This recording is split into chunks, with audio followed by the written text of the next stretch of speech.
갑자기 등장한 내비게이션입니다. 이게 왜 나왔는지 기사 같이 볼까요? 여당권 경쟁, 뜨거워진 한 배신자론. 네. 여기서 말하는 한은 한동훈 후보를 얘기를 하는 거죠. 한동훈 후보 배신자론으로 지금 여당 전대가 뜨겁다라는 겁니다. 보겠습니다. 원희룡 후보, 차별화와 배신은 종이 한 장 차이다. 소통 신뢰 없으면 공멸한다라고 얘기를 했고요. 나경원 후보, 특정인을 위한 배신이 이 국민을 위한 배신이 아니라 사익을 위한 배신이면 다른 차원이다. 윤상현 의원, 절윤이 된 배신의 정치는 결코 성공할 수 없다. 네, 라고 얘기를 했습니다. 근데 이게 참, 제가 지난주에 휴가로 한 주 자리를 비웠습니다.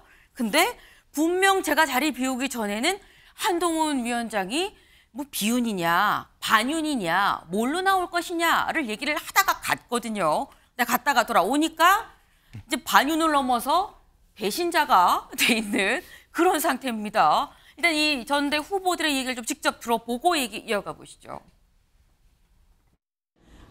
특정인에 대한 배신이 국민을 위한 배신이라면 그거는 당연히 우리가 이해될 수 있는 부분이 있는데 그 특정인을 위한 배신이 국민을 위한 배신이 아니라 사익을 위한 배신이라면 그것은 다른 차원의 문제 아닌가 이렇게 생각합니다.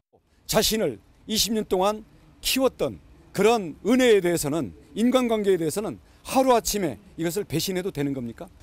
인간관계를 하루아침에 배신하고 당원들을 배신하고 당정관계를 충돌하면서 어떤 신뢰를 얘기할 수 있다는 건가요? 신뢰가 가장 중요하다는 건데 그 신뢰라는 게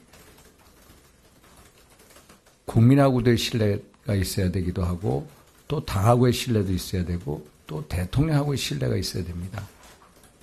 무신이면 불리입니다. 신뢰가 없으면 바로 설 수가 없습니다. 네, 지금 여당 전당대회 4파전이죠. 근데 4파전에서 한동훈 후보를 제외한 나머지 세 후보가 똑같이 신뢰를 얘기를 하고 있습니다. 신뢰를 얘기하면서 배신자란 얘기가 같이 나오고 있는 거죠. 지금 이 얘기인 즉슨 윤주진 위원님. 예. 지금 보면 여기서 배신은 윤 대통령에 대한 배신이다라는 걸 지금 얘기하는 것 같아요. 예. 근데 그럼 이번 전대 구도는 친윤 대 반윤으로 보면 되는 겁니까? 근데 한동훈 후보의 그 본인의 의지와 상관없이 이제 기본적으로 지난번 첫 그 출마 선언 일성에서 네. 그 한동훈 후보가 직접 최상병 특검 수용을 일단은 주장을 했잖아요. 네. 이제 그렇게 됨으로써 사실은 이 구도는 확실히 나눠져 버린 것 같아요. 결국은 한동훈 위원장은 최상병 특검을 수용함으로써 윤 대통령과의 확실한 차별화와 선긋기로서 앞으로 네. 자신의 정치 행보를 가는 것이고 사실은 그것도 장기적으로 봤을 때 한동훈 후보가 결국은 대권이라고 하는 꿈을 지향했을 때는 그게 맞는 거죠. 전략적으로 봤을 때 중도층의 표심을 잡아야 되니까요. 언젠가는. 또 그런 가운데에서 이제 나머지 3명의 후보 같은 경우는 원래 기존의 그 국민의힘의 당론에 맞게 최상병 특검을 반대하고 있고 또 그런 연장선상에서 한동훈 후보자의 배신 논란이 이어지고 있는데 친윤 반윤을 넘어서 결국은 이제 전체적인 구도가 친한과 반한의 구도로 이제 이렇게 나눠지고 있는 것 같아요. 근데 여기서 이제 약간 온도차가 있습니다. 원희룡 후보 같은 경우는 상당히 거센 공격을 하고 있고 네. 나경원 후보와 윤상현 후보는 그보다는 조금 중간지대에서 공격이 좀 완화되어 있는 것 같아요. 이런 전체적인 구도에서 한동훈 후보도 이 배신 프레임에 대해서는 상당히 조금 소위 발끈하는 모습을 보이고 있어요. 오늘 아침에 또 뭐 가스라이팅이다, 또 자해 정치다 이런 조금 센 언어들을 쓰고 있는데 앞으로 이 배신 논란은 좀 전당대회에서 계속 쭉 이어지는 그런 프레임이 아닐까 생각이 듭니다. 네. 이 배신 논란이 계속 이어질 것 같다. 이게 친윤, 반윤을 떠나서 친한이냐, 반한이냐. 다만 반한 안에서는 약간의 온도차가 있다라고 말씀을 주셨는데 이 배신이란 얘기가 사실 이번에 처음 나온 건 아니죠. 정치권에서 가장 많이 배신의 얘기가 나왔던 건 배신의 정치가 얘기가 나왔던 바로 이때입니다. 들어보고 오실까요? 국민의 삶을 볼모로 이익을 챙기려는 구태 정치는 이제 끝을 내야 합니다. 당선된 후에 신뢰를 어기는 배신의 정치는 결국 패권주의와 줄세우기 정치를 양산하는 것으로 반드시 선거에서 국민들께서 심판을 해 주셔야 할 것입니다. 네, 2015년이었었죠. 박근혜 당시 대통령이 유승민 원내대표한테 그런 얘기를 했었습니다. 배신의 정치다. 이거는 확실하게 좀 낙인을 찍는 그런 효과가 있었습니다. 그래서 지금도 유승민 전 의원은 배신자 이 낙인이 좀 붙어 있는 지금 그런 상황입니다. 일부 이 보수 지지층한테. 근데 그렇다고 하면 김수민 의원님, 지금 친윤에서는 다른 이 후보들은 한동훈 후보에 대해서 같은 효과를 좀 노리고 있는 것이냐, 어떻게 보십니까? 뭐 비슷한 효과를 노리고 있다고 봐야 될 것 같아요. 네. 뭐 국민의힘 지지층 안에 있다고 하는 탄핵 트라우마라든지 이런 것들을 자극하는 시도로 보이는 것이고, 쉽게 얘기하면 한동훈 당신은 제2의 유승민이야, 이런 얘기를 하고 있는 셈이죠. 그렇게 비춰지지 않을 거라고 계산했다면 그것은 굉장히 오산인 건데, 근데 문제는 그렇게 얘기하는 본인들은 제2의 박근혜 전 대통령 같다는 느낌, 제2의 친박 같다는 느낌을 줄 수 있다는 겁니다. 그리고 지금 현재 구도가 졸지에 한동훈이냐 아니냐라는 원래 구도가 더 굳어지는 네. 그런 효과도 나오고 있거든요. 사실 한동훈 전 장관이 이번 경선을 통해서 또는 그 전에 총선에서든 간에 국가 비전에 대해서 명쾌하게 얘기를 한 바는 없습니다. 네. 그리고 한동훈 전 장관이 최병특검법 수용을 하겠다고 하는데 대법원장 추천이라는 방법론에 대해서 이것은 심판위 선수를 선발하는 것이다라는 지적이 있는 거거든요. 그러니까 요약하면 사실 한 전 장관이 얘기한 것이 별 얘기인가, 그리고 이게 뭐 대단한 얘기인가 했을 때 오히려 짜게 점수를 줄 수 있는 일인데 네. 여기에 대해서 대항하는 주자들의 행동들이 오히려 한 전 장관을 띄워주고 있다. 이것이 국민의힘의 내부가 얼마나 허술해졌는가를 보여주는 이 현실만 오히려 보여주고 있는 것 같고, 한동훈 전 장관 쪽은 오히려 이런 논란을 통해서 이번에 저도 좀 남는 장사인 상황이 됐어요. 여론조사에서 1위를 지키는 상황에서 네. 대표에서 지게 되면 이거는 당원들이 지지층을 배신한 겁니다. 네. 근데 이제 한 전 장관 측이 이걸 알고 있느냐 모르고 있느냐가 중요한 거거든요. 저는 관건이 한 전 장관이 이런 현실에 영합을 해보기 위해서, 이걸 좀 만회해보기 위해서 지난 총선 때 박근혜 전 대통령 만났듯이 그런 수구적인 행보를 할 건지, 아니면 이런 상황을 역이용해서 개혁적 이미지를 연출할 건지, 이거는 한 전 장관의 깜냥에 달려있다, 이렇게 전망을 합니다. 지금 말씀은 친한 반한 구도로 짜여진 지금 판세에서 오히려 이게 구조적으로는 한동훈이냐 아니냐를 더 확고히 하는 그런 효과가 됐다라고 말씀을 하셨어요. 근데 말씀처럼 김광삼 변호사님, 그러니까 지금 이 한동훈이냐 아니냐가 더 확고히 됐다고 말씀을 하셨는데, 마찬가지로 그럼 이 프레임이 지금 원희룡, 나경원, 윤상현 이 나머지 세 주자한테, 공격한 주자한테 유리한 프레임이 아니지 않느냐라는 얘기가 나올 수 있습니다. 아니, 일부 이제 윤 대통령을 지지하는 보수 세력, 네. 그리고 뭐 상당히 극우적인 그런 보수 세력으로부터는 뭐 제가 볼 때 일부 표를 얻을 수 있어요. 근데 이것이 전당대를 흔들 정도의 표는 되지 않을 것이다. 저는 이제 잔표라는 얘기를 씁니다. 네. 아주 자잘한 표, 잔표라고 얘기를 하는데, 지금 특히 이제 새 후보 중에서 원희룡 후보가 좀 굉장히 과도해요. 선을 넘고 있어요. 어떤 본인의 표를 얻기 위해서 한동훈을 저지하기 위한 그런 몸부림이라고 보는데, 지금 배신자 프레임 자체가 최상병 특검에서 나온 거 아닙니까? 그럼 최상병 특검을 민주당의 특검을 그대로 받자는 것도 아니에요. 굉장히 공정한 특검이 된다고 한다면 제안해서 받는다는 거 아닙니까? 근데 이걸 가지고 이제 배신자 프레임을 들고 나왔는데, 그러면서 무슨 얘기를 하냐면 탄핵 탈당 얘기를 하고 있거든요. 그런데 탄핵이란 말은 민주당에서 주장했던 얘기예요. 그런데 오히려 지금 전당대회를 하면서 본인들이 탄핵 탈당 얘기를 하고 있어요. 그러면 국민들 입장에서 보면 윤 대통령이 뭔가 잘못한 게 있는 모양이구나. 최상병 특검하면 탄핵당하겠구나. 그런 의미를 갖는 거 아니에요? 그러면 저런 배신자 프레임을 갖는 사람이 사실은 윤 대통령에게 해악을 끼치고 있는 거예요. 자기 모순죄인 거거든요. 더군다나 원희룡 후보는 과도해도 너무 과도하는 게 업윤이라는 얘기를 하고 있잖아요. 업그레이드 아니면 착륜 얘기하고 있어요. 저는 처음에 업윤이라는 얘기가 나왔을 때 네. 윤 대통령을 등에 업고 하는 그러한 업윤이구나 그렇게 네. 생각할 정도로 본인이 굉장히 어떻게 보면 중간지대에 있다가 완전히 착윤, 네. 저는 또 찬윤이라고 하고 싶어요. 아주 찬양하는 윤 그런 얘기를 하고 싶은데, 굉장히 지금 전당대회에 가장 고춧가루를 뿌리고 분열을 자꾸 시키는 것이 자신의 어떤 정치적 이유에서 원희룡 경이 도가 지나친 거예요. 그래서 이러한 모습 자체는 당에뿐만 아니라 대통령에도 굉장히 나쁜 영향을 끼칠 겁니다. 근데 너무 단기적이고 짧은 안목을 가지고 이런 행위를 하는 것 자체는 저는 잘못됐다고 보고 부적절하다고 봅니다. 네. 지금 사실 이 한동훈 위원장에 대해서 쓴소리, 뭐 비판적인 입장을 견지하는 거는 원희룡, 나경원 그리고 윤상현 의원 다 셋다인데 유독 원희룡 후보에 대해서 네, 개인 의견입니다. 네, 좀 과도하다라고 얘기를 했어요. 상대적으로 원 후보가 좀 발언이 센 편이 없잖아 있긴 합니다. 네. 근데 일단 나경원, 원희룡, 윤상현 이 세 후보가 뭐 셋이 똘똘 뭉치는 건 또 아니에요. 뭉치진 않지만 어쨌거나 한 목소리로 한 방향 한동훈 후보를 향해서 계속 공격성 이 워딩을 내놓고 있다라는 건데 오늘 아침 조간에 이 여당 전당대회 이 나오는 후보들의 인터뷰가 있었습니다. 여기에도 좀 비슷한 얘기가 있었어요. 같이 볼까요? 나경원 후보의 경우에는 한동훈 후보에 대한 질문, 총선 2달 만에 재등판했습니다. 라는 질문에 한국 정치가 너무 염치 없어졌습니다. 과거 정치인들 같았으면 최소 1년 이상은 공백기를 가졌을 거예요. 라고 얘기를 했어요. 그럼 윤상현 후보는 뭐라고 했느냐? 윤상현 후보는 유독 한동훈 후보만 비판합니다. 라는 분석이 있다. 라는 질문에 보수는 염치가 있고 책임을 져야 됩니다. 2달여 만에 다시 나와서 이기는 당을 만들겠다. 이거 대선 패배 직후 다시 등판한 이재명과 같은 궤변적인 논리다. 라고 얘기를 했습니다. 지금 국민의힘에서 민주당 이제 전 대표죠. 이재명 전 대표의 이 비유를 들면서 똑같은 거 아니에요? 라고 지금 얘기를 한 겁니다. 요지는 여선웅 의원님. 총선에 참패하고 염치 없이 또 나오냐? 뭐 이런 얘기예요, 지금. 물론 이례적이긴 합니다.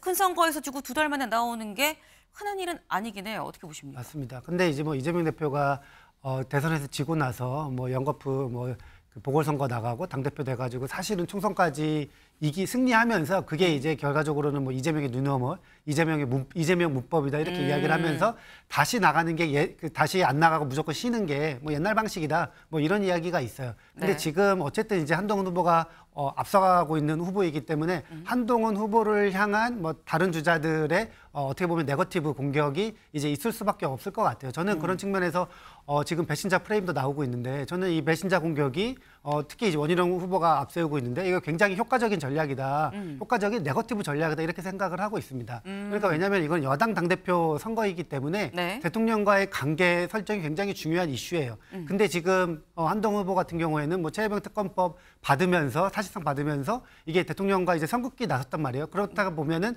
다른 후보들은 이 지점을 분명히 차별화할 그런 이제 필요가 있습니다. 그렇기 때문에 저는 배신자론, 배신자 프레임이 여당 그 선거 기간 내내 중요한 이슈로 자리 잡을 것이다. 이렇게 생각을 하고 있고 한동훈 후보 같은 경우에는 여기 이제 어떻게 보면 네거티브 전략인데 이 네거티브 선거 전략에 말리지 않고 본인 이야기를 해야 여기 배신자 프레임에서 나올 수 있다. 이렇게 생각을 하고 있습니다. 네.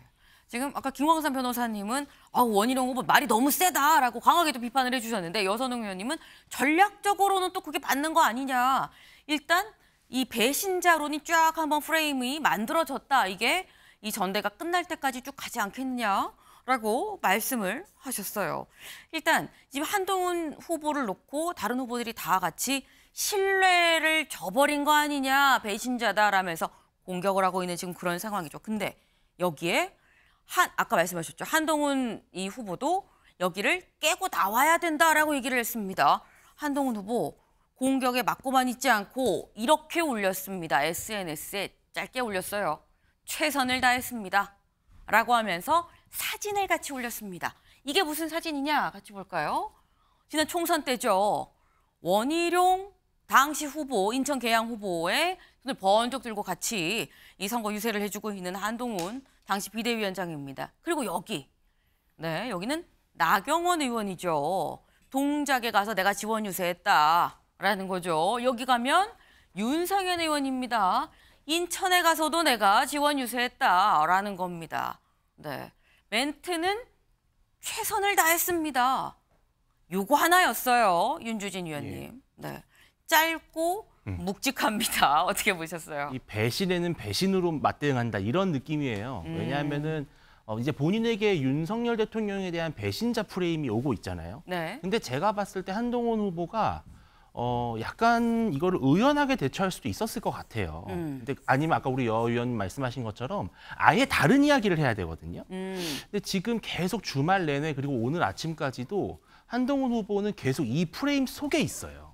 배신이 아니다라는 얘기를 하고 있는 거거든요. 근데 배신입니다, 배신이 아닙니다라고 하면 유권자의 머릿속에는 두 단어만 남아요. 네. 배신이 남는 겁니다. 그런데 지금 이 최선을 다했다라는 논리도 사실은 까놓고 보면은 이 후보들이 자기를 배신했다는 얘기를 하는 거예요. 내가 그렇게 열심히 도와줬고 우리가 그렇게 눈물 흘리고 땀 흘리면서 열심히 했는데 네. 이렇게 이제 와서 나를 공격하는 겁니까? 이 얘기거든요. 저는 한동훈 후보가 감정적으로 대응하면 대응할수록 오히려 이 프레임에 들어가는 거예요. 아예 깨고 나오는 그러한 정치력을 보여줬을 때 아마 당원들이 정말 한동훈 후보가 큰 정치인이 될 수 있겠구나라는 기대를 가질 것 같습니다. 지금 한동훈 후보가 이 프레임 안에 본인이 계속 있는 거다. 지금 우리 당신들이 나를 배신했다는 얘기를 하고 싶은 것 같은데 그러면 안 된다라는 조언을 하셨어요. 근데 한동훈 후보 오늘 새벽 6시 30분에 글을 올렸습니다. 일찍 일어난 것 같아요. 뭐라고 올렸느냐. 일부 후보들 공포 마케팅에 여념이 없다. 공포 마케팅은 구태이자 가스라이팅이고 있던 지지자들도 쫓아내는 뺄셈과 자해의 정치다라고 하면서 이 지역신문 사설을 같이 올렸습니다. 뭐냐, 여당의 인신공격성 당권 경쟁 실망스럽다라는 제목의 사설이었었어요. 네, 이걸 하면서 지금 여기서 쓴 단어가 김광삼 변호사님. 네. 구태, 가스라이팅, 뺄셈과 자해의 정치입니다. 수위가 생각보다 좀 높아요. 어떻게 보셨습니까?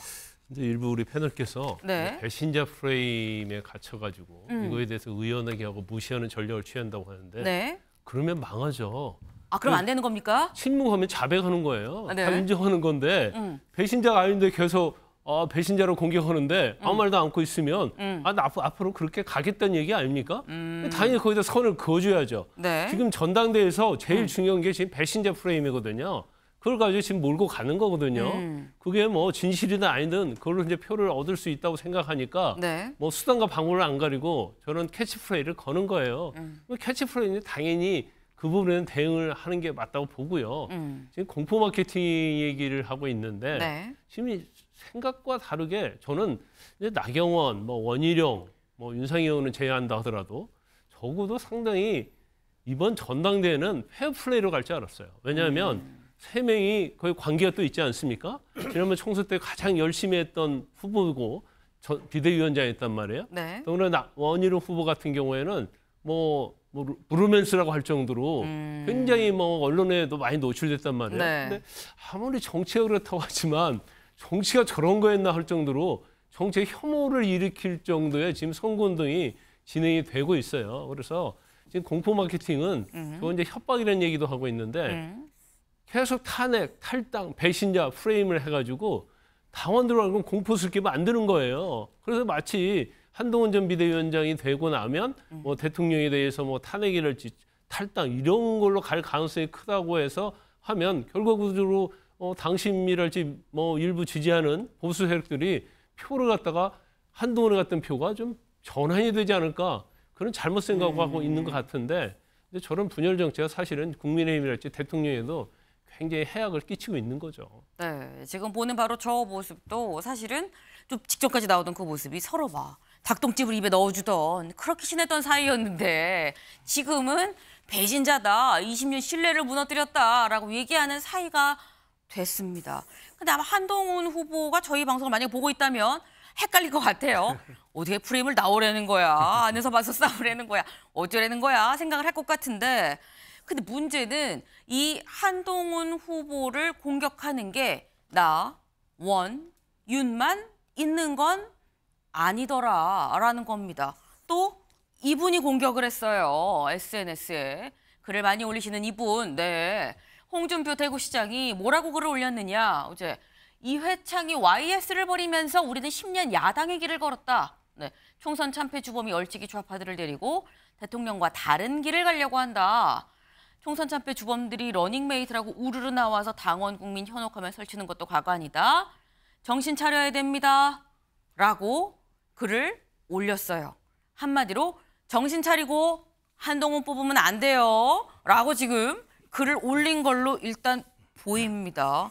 근데 사실 여기서 보면 이회창이 YS를 버리면서 10년 야당의 길을 걸었다라고 얘기를 했는데 근데 그렇다고 하면 김수민 의원님. 그럼 사실 여기서 대꾸가 되는 부분은 그거거든요. 이회창이 YS를 버리면서 한동훈이 윤 대통령을 버리면서 우리는 10년 야당의 길을 걸을 수 있다라는 얘기를 지금 하고 있는 건데 한동훈 후보가 윤 대통령을 버린 겁니까?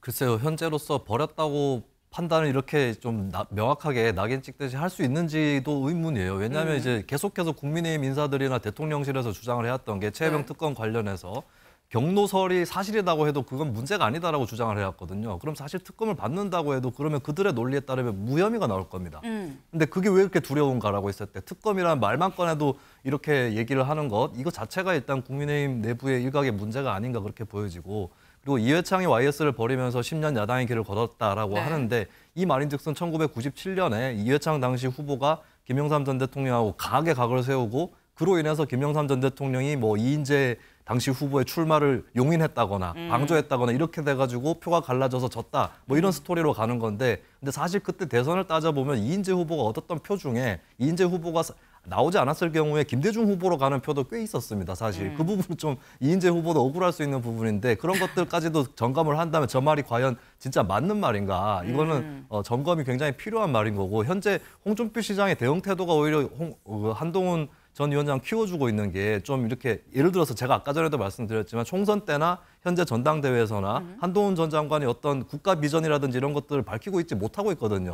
그런 부분들이 총선 참패의 원인이 됐고 지금도 아직까지 그 부분에서 많이 처진다. 이렇게 지적을 하는 것이 정석이에요. 근데 계속 정치 미수가 이런 감정적인 표현을 쓰는 거 이런 부분은 오히려 나이 많으신 원로 정치인이 젊은 정치인을 질투하는 듯한 그런 모습으로 비춰진다라고 했을 때는 적절하지 못한 대응인 것 같고 그리고 아까 전에 한동훈 전 위원장이 오늘 새벽쯤인가요? 대구신문 사설을 링크해서 올린 거를 했잖아요. 그게 이유가 뻔한 것이 다른 언론이 아니라 대구신문입니다. 예, 저게 뭘 의미하냐면 대구시장을 포함해서 몇몇 지역 정치인들이 날 공격하고 있지만 지역 언론에서는 오히려 나 반대편 사람들을 비판하고 있고 지역 여론도 내 편이다라고 하는 예, 그런 것이에요. 그러니까 다른 신문도 아니고 대구신문 사설을 링크한 것은 어떻게 보면 홍준표 대구시장에 대한 반론 성격도 있다. 예, 대구 대 대구가 대구를 이루는 이런 이제 구도가 되고 있는 것이죠. 네, 시청자분들 헷갈리시면 안 돼요. 대구 대 대구가 대구를 이룬다라고 말씀을 하신 겁니다. 네. 근데 그 포인트 사실 한동훈 후보가 처음에 대구로 가서 당협 이 협의체 이 당원들을 만났었죠. 그런데 그때도 웬만하면 대구 가면 대구시장 그리고 뭐 영남에 간 김에 이제 이철우 이 지사를 만나기도 하는데 만나지 않았습니다. 못 만난 건지 안 만난 건지는 알 수 없어요. 근데 그걸 두고 사실상 문전박대 당한 거 아니야라는 얘기가 있었었는데 근데 지금 말씀처럼 대구 대 대구로 한동훈 후보가 지금 대응을 한 거다라는 말씀을 하셨죠. 대구 가서 홍준표 시장은 못 만났지만 대신 대구의 엘리베이터에서 이분들을 만났다고 합니다. 볼까요?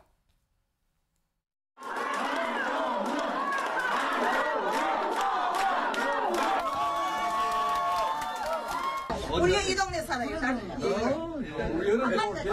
우리가 엘리베이터에서 여사님들을 만났어요. 저 아세요? 이름 몰라요. 네.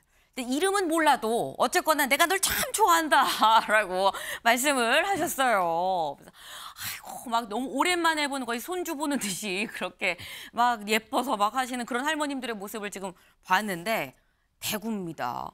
근데 이게 참 묘한 게 아까 말씀처럼 여선웅 위원님 대구시장은 약간 구원의 어떤 느낌이 있지만 대구 민심은 그렇지 않다라는 거를 한동훈 후보는 얘기를 하고 싶은 것 같아요.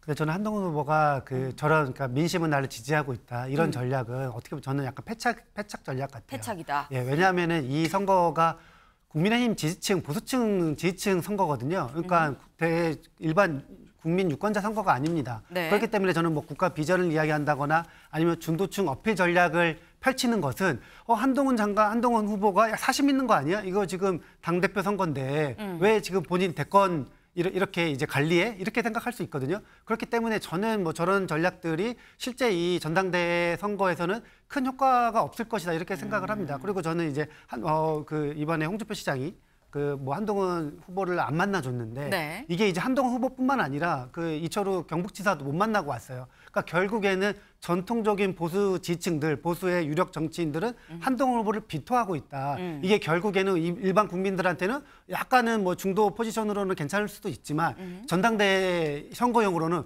굉장히 안 좋은 뭐 메시지다, 시그널이다 이렇게 해석을 해야 됩니다. 그래서 저는 한동훈 후보가 다른 전략을 해야 된다. 그러니까 예를 들면은 총선 때 2조 심판했잖아요. 네. 지금 2조 심판 이야기해야 되는 거예요. 그러니까 지금 이재명의 맞상대, 이재명을 상대할 수 있는 사람은 나밖에 없어. 어떻게 보면 이런 1등 전략을 해야지 네거티브에 말려들면은 좀 불리하지 않나 이런 생각이 있습니다. 네거티브 알려두면 안 된다. 전략상으로 지금 오판이다라는 말씀하셨어요, 김광선 변호사님. 엘리베이터를 만난 게 의도적으로 만난 게 아니잖아요. 그걸 갖다가 어떤 정치적 전략이다 보는 것은 그건 잘못된 얘기고요. 지금 보수 지층의 어떤 대구랄지 경북의 지층을 보면 네. 지금 저 기존의 기득권층 나올 수 있는 시장이랄지 도지사가 어떻게 보면 엔티를 놓고 있는 거지, 안티를 놓고 있는 거지, 시민이 안티를 놓고 있는 건 아니에요. 그러면 사실 이제 공안증 뭐 그런 얘기가 지금 논란이 되고 있는데 한동훈 전 비대위원장이 당대표가 됐을 때 굉장히 두려운 거죠. 원희룡 후보는 뭐 초보 운전자 그런 두려움이라고 이 얘기를 표현했지만 네. 그게 아니에요. 왜냐하면 이건 이제 세대 교체가 되고 보수의 정체성이 일부 변화가 되는 거거든요. 시대에 맞게. 그러면 결과적으로 지도자 TKG의 지도자들은 네. 어떻게 보면 이제 구태적인 구시대적인 인물이 될 수 있는 여지가 있고 세대 교체가 되면 자기들의 설 자리가 사실은 상당히 좁아지거든요. 그런 거에 대한 두려움이 있다 보니까 민심과 다르게 자기의 정치에 이해관계 있는 사람들이 저렇게 반대를 하고 공격을 한다고 저는 이렇게 보고 있거든요. 네. 그런데 지금은 뭐 2조 심판 그것보다는 지금 당심을 잡아야 하는 때 아닙니까? 그럼 당연히 TK 가고 보수층 마음을 잡은 다음에 네. 그다음에 대권을 위해서 뭐 2조 심판이 됐건 민심을 잡는 행동이 있어야 하는 거죠. 그래서 절차적으로 보면 이제 선후 관계를 잘 파악하고 네. 뭐 대선 선거 아니 대표 선거 운동이랄지 그다음에 대선 운동을 해야 하는 거죠. 네. 이건 전반적으로 김광선 변호사님이 레드팀 역할을 좀 해주고 계세요. 네, 이렇게 얘기하면 아니다, 이런 것도 있다, 이런 것도 있다라고 이렇게 한 번씩 말씀을 해주고 계시는데, 네. 지금 한동훈 위원장이 아마 여러 생각이 많을 겁니다. 근데 일단 지금 보면 저희 유튜브 질문으로 이런 얘기가 들어왔어요. 우월님. 왕따 시키는 것 같아요. 왕따는 나쁜 거 아닙니까? 라는 질문을 주셨는데 사실 한동훈 한동훈 후보가 이 지난번 연평해전 승전식이 끝나고 이 모습이 포착이 됐습니다. 그 모습을 잠깐 보고 오시죠. 지금 우리나라에서 제 편 듣는 거 되게 어렵거든요. 제가 너무 고맙해서 알겠습니다. 선생님은 정말 고맙습니다. 제가 좋은 나라만 고맙습니다. 네, 이렇게 얘기를 하죠. 지금 우리나라에서 제 편 듣는 거 굉장히 어렵거든요. 감사합니다. 라고 얘기를 했어요. 이게 또 마치 포착이 됐어요. 그래서 요 내용을 보고 네티즌들이 요 영상을 보고 이 정도였어? 라고 뭐 문재인 때만큼 탄압받고 있는 거야. 뭐 이런 류의 지금 네티즌들의 글들이 올라오고 있습니다. 근데 이걸 보면은 윤주진 위원님. 예. 어쨌거나 지금 한동훈 후보가 아까 뭐 새벽 6시 반에 뭐 가스라이팅 아닙니까? 막 공한 얘기를 했지만 본인도 압박이 상당한 것 같아요. 제가 아까 말씀드린 대로 지금 감정적으로 본인도 좀 피곤한 상태인 거예요. 그러니까 왜냐하면 본인도 결국은 윤석열 대통령과 오랫동안 함께 해왔잖아요. 그리고 이 정부에서 결국은 법무부 장관을 했고 비대위원장이 되면서 대권 주자로서 확실히 자리매김을 했거든요. 그러니까 전 국민적인 보수 정당의 스타로 올라설 수 있었던 그 원동력이 좋든 싫든 윤석열 대통령이라고 하는 큰 어떤 정치인이 있었던 거예요. 그래서 그러한 것들을 좀 배신했다, 돌아섰다, 갈라졌다 이러한 것들이 인간적으로 본인도 괴로운 부분일 거예요.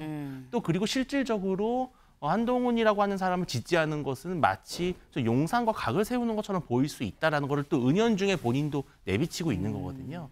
저는 한동훈 후보가 이런 부분을 벗어나야 된다. 네. 왜냐하면은 한동훈 후보는 결국은 본인이 꿈이 뭐겠습니까? 대통령이겠죠. 대통령이 되려면 윤석열 대통령과 선 긋는 게 불가피해요. 언젠가는 해야 될 일이었어요. 근데 그러한 것을 어떻게 세련되게 갈등과 결별이 아닌 어떤 극복의 프레임으로 가져갈 것인가? 이게 바로 되게 중요한 정치적인 문제인데 한동훈 후보가 여기서 좀 더 성숙한 메시지를 낼 수 있어야 될 것 같아요. 네. 지금 말씀은 결국 대선이라는 큰 먼 훗날을 좀 생각을 하면 결국 세련되게 잘 선을 긋는 법이 좀 필요하다라고 말씀을 하셨는데, 근데 관련해서 계속 다른 후보들 신뢰를 어겼다, 믿을 수가 없다라고 지금 얘기를 하고 있죠. 관련해서 한동훈 후보 측에서 이렇게 얘기를 했습니다. 들어보실까요? 아무리 공한증에 시달린다 해도 협박과 분열의 정치는 안 됩니다. 당의 축제가 돼야 할 전당대회에 협박과 네거티브, 분열적 언사만 등장하고 있습니다. 사실상 아무런 준비 없이 뒤늦게 나선 후보는 물론 덧셈의 정치를 외치던 후보 등 모든 당권 주자들이 한동훈 후보를 향해 배신 운운하며 약속한 듯 인신공격성 공세를 펼칩니다. 발생할 가능성이 전무한 대통령 탈당을 입에 올리는가 하면 탄핵 시나리오를 언급하며 전당대회를 공포의 장으로 만들고 있습니다. 네, 한동훈 후보 쪽에서는 결국 공한증 아니냐라고 얘기를 하고 있습니다. 공한증이 심하다. 네, 여기 대해서 원희룡 후보가 공한증 맞다. 초보 운전이 난 두렵다라고 얘기를 합니다. 나경원 후보 쪽에선 보수가 분열될까 공포스럽다라고 얘기를 하고 있어요. 먼저 원희룡 후보, 초보 운전이 두렵다라고 얘기를 했습니다. 자신의 SNS에 뭐라고 올렸느냐. 네, 공한증 맞다. 맞아요. 라고 받았어요.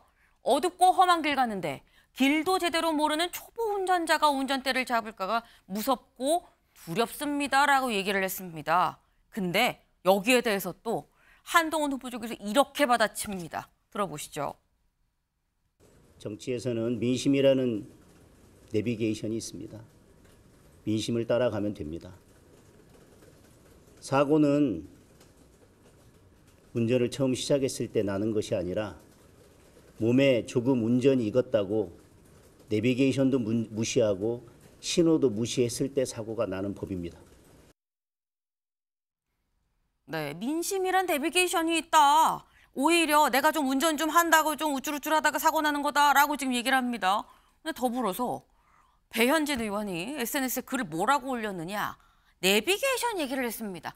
내비 좀 찍어보자는 국민들 요청에 백두대간 지도만 고집하며 국도 고속도로 헤매다 걸핏하면 진창에 빠지는 라떼는 운전자들보다 내비가 지목하는 길로 믿고 함께 갈 줄 아는 운전사를 원할 거다라고 얘기를 했습니다.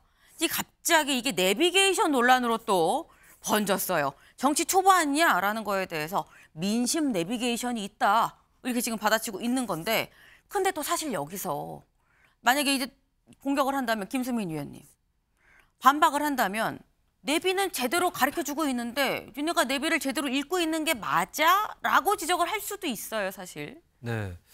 사실 뭐 민심의 내비게이션을 누가 따라가느냐 이 부분은 쉽게 가릴 수는 없는 부분이고 정치인들이 굉장히 고도의 노력을 해야 아까 제가 말씀드렸던 국가 비전의 제시라든지 이런 것들을 해야 이제 내비게이션을 따라간다라고 얘기를 할 수 있는 거겠죠. 근데 그런 상황에서 사실 한동훈 후보 측에게 명분을 오히려 심어주고 있는 뭐 내용이 부족하다고 볼 수 있는 한동훈 후보에게 그 명분을 심어주고 있는 게 그 주변에 그 경쟁자들의 대응이 아닌가 그렇게 보여지고 이게 구도 자체가 졸지에 이게 국민 대 기득권 이렇게 좀 표현하기가 조금 더 쉬워져 버린 이런 효과가 분명히 있는 거죠. 지금 현재 한동훈 후보 캠프에서는 여러 가지 표정 관리를 하는 것 같고 네. 한동훈 후보 본인도 엄살을 피우고 있어요, 사실. 우리나라에서 자기 편 드는 게 어렵다라고 얘기를 하고 있는데 그게 대선 주자 2위고 여권 대선 주자 1위인 사람이 할 얘기는 아닌 거거든요. 이미 많은 사람들이 지지를 받고 있는데 뭐 대단히 왕따를 당하는 것처럼 그렇게 표현을 하고 있어요. 그래서 사실 그 말 자체는 저는 말도 안 되는 말이라고 보는데 근데 그럼에도 이렇게 말을 할 수 있도록 하는 나아가서는 공한증이라는 표현까지도 역이용할 수 있도록 하는 그렇게 만들어준 국민의힘의 기성 질서가 문제가 아닌가. 한동훈 후보가 무슨 윤 대통령하고 내용적으로 뭐가 차별화가 돼 있고 네. 새로운 보수로 혁신하는 비전을 제시했고 이런 것도 아닙니다. 그런 것도 아닌 상황에서 이렇게 달려들어서 공세를 하는 모습 그 자체로 이제 돋보이게 만드는 그런 역효과를 국민의힘 내부의 기성 세력이 만들어버리지 않았는가. 예, 이것은 분명한 것 같습니다.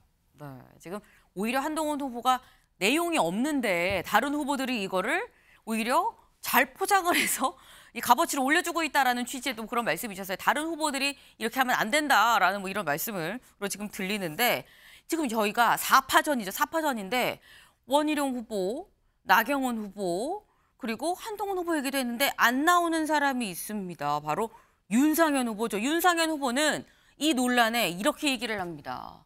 이번 전당대회는 윤상현, 나경원 중에 당대표가 돼야 된다. 왜? 한동훈 대 원희룡 구도는 현재 권력과 미래 권력의 싸움으로 당을 분열시킬 수 있다. 이거 후유증이 어마어마하다라고 얘기를 해요.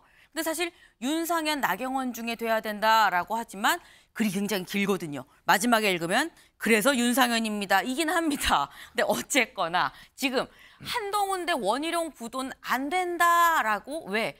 후유증이 크다라고 얘기를 해요. 요건 여선욱 위원님.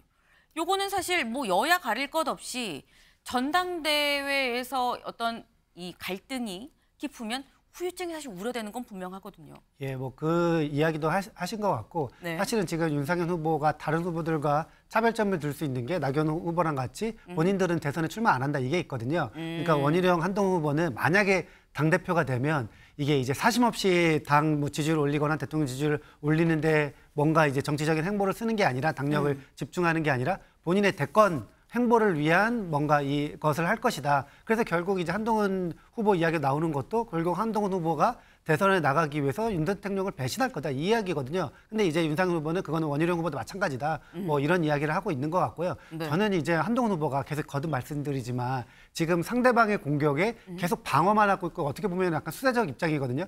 이슈는 이슈 구도대로라면은 뭐 친한데 반한 구도로 나뉘지만 네. 그 이슈 자체는 한동훈 후보가 계속 끌려가고 있어요. 그래서 저는 이게 과연 한동훈 후보한테 무슨 도움이 될까? 그러니까 예를 들면 6시 반에 뭔가 SNS 글을 올리고 이게 굉장히 감정적이거나 신경질적인 반응으로 보이거든요. 그러니까 그거 프레임에서 벗어나야 된다. 유진 의원이 이야기한 것처럼 그런 거 말고 본인 이야기를 해야 돼요. 저는 그렇게 생각을 합니다. 본인 이야기를 하는 게 중요하다라는 조언이셨습니다. 네.